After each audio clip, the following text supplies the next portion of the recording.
Alright, good evening folks, it's Enforcer Matt and welcome back to another Short War video, and today we're getting all the news and updates on that Israeli attack that occurred on Iran last night, and we're also getting more details as to exactly what was hit and how extensive the damage was, and also we are hearing that major airlines are canceling flights to Israel for the foreseeable future in anticipation for a potential Iranian strike. So with that, let's go ahead and jump right into our first piece of news for the day, which goes to the Spectator Index. And in this post, we can see the Jerusalem Post reports that Israel has sent a clear message to Iran by striking almost right next door to a nuclear site in Isfahan, meaning that we chose not to hit your nuclear sites at this time, but we could have done worse right here. And I believe this is the message that Israel was trying to convey, because there were missiles landing right outside of the Isfahan nuclear site, which Iran uses to develop nuclear weaponry, and it landed right outside. And I think that was what Israel was trying to do. They were trying to send a message to Iran without necessarily striking that facility itself,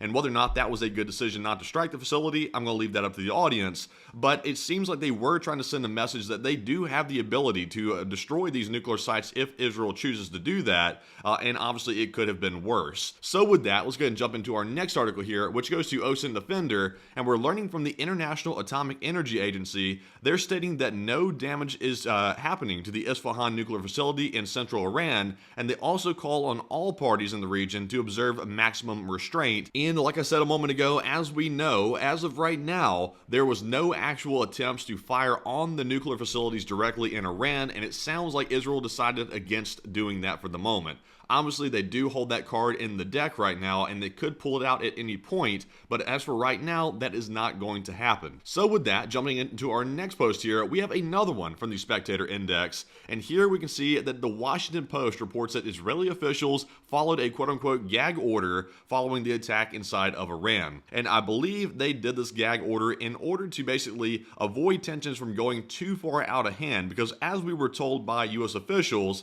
this attack by Israel was limited in scope. This was not the major attack that some people were expecting to happen on Iran, and Israel sort of exercised some restraint instead of going all out and glassing Iran last night. It sounds like Israel did bend just a little bit to Western beliefs and also Western advice to avoid causing a major regional war to break out.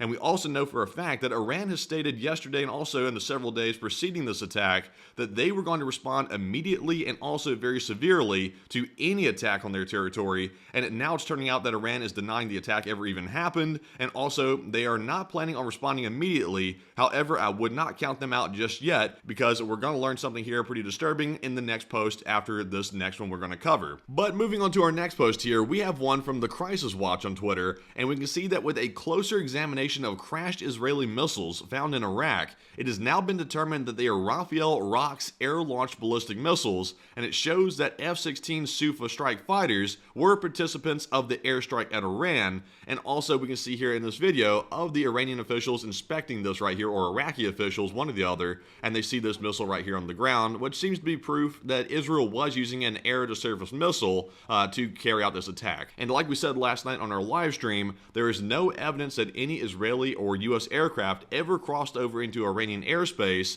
and it sounds like this attack was long range and conducted from the airspace of Iraq. So quite interesting indeed that they used this long range method and the Israelis avoided going into Iranian airspace. But with that, we're moving on to our next post here, which goes to us on Twitter at It's the Enforcer. If you're not following us already, I recommend go follow our Twitter page. We post 24/7, but in this one we're learning that several major airlines have canceled flights to Israel, and this seems to indicate that tensions are expected to rise in the region despite Iran's attempt to downplay the attack. And in the next post here, we can see that Al Arabia is reporting that United Airlines has canceled all flights to Israel until May the 2nd, which is about a couple of weeks away from right now. And we can see that United Airlines believes that there's going to be something happening here in the future that is going to potentially endanger the safety of their pilots and passengers, and they're no longer going to be taking any flights there, according to Al Arabia's reporting.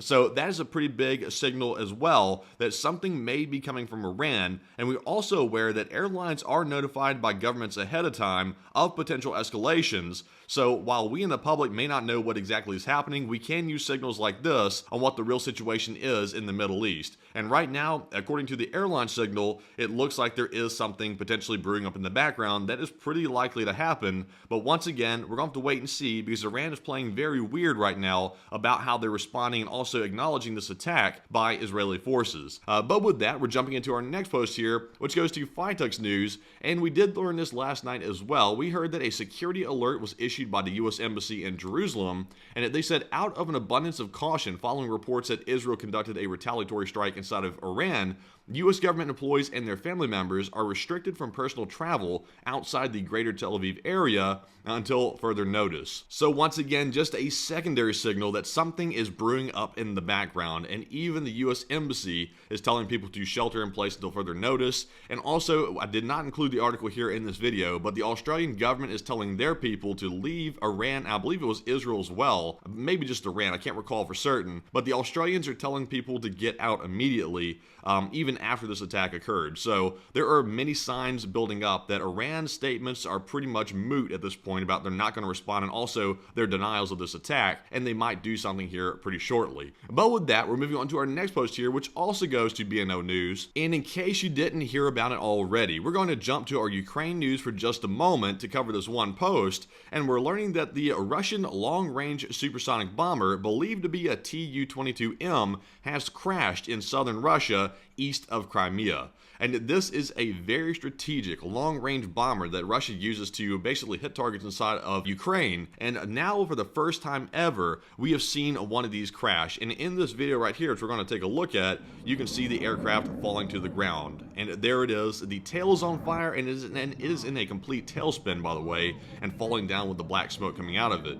And there's a couple of pieces of speculation as to what this could have been. It could be, most likely, in my opinion, a Russian-friendly fire, because this occurred in southern Russia, east of Crimea. This did not happen over the Ukrainian countryside. This happened in Russia. So that's a very strong possibility that it was Russian air defense that shot this down in a friendly fire incident, or if you believe the Russians, it was a technical malfunction. It depends on who you're going to believe here, but nonetheless, a very big and expensive long-range strategic bomber that was destroyed over Russia. But with that, we have one more piece of news to cover, and this one is going to go to Nexta, and this is also about Ukraine as well. We are learning that the U.S. House of Representatives will vote on the Ukraine aid package tomorrow, which will be Saturday, and Ukraine is on the agenda after the bill on aid to Israel. So, this is very big news indeed. $61 billion is the combined aid in total, and a large chunk of that will be going to Ukrainian aid, which is desperately needed at the moment, because right now Ukraine is lacking on all of their ammunition and all of their equipment as well, and they desperately need this aid to be able to survive. So I'm having some pretty good hope here that this will be passed,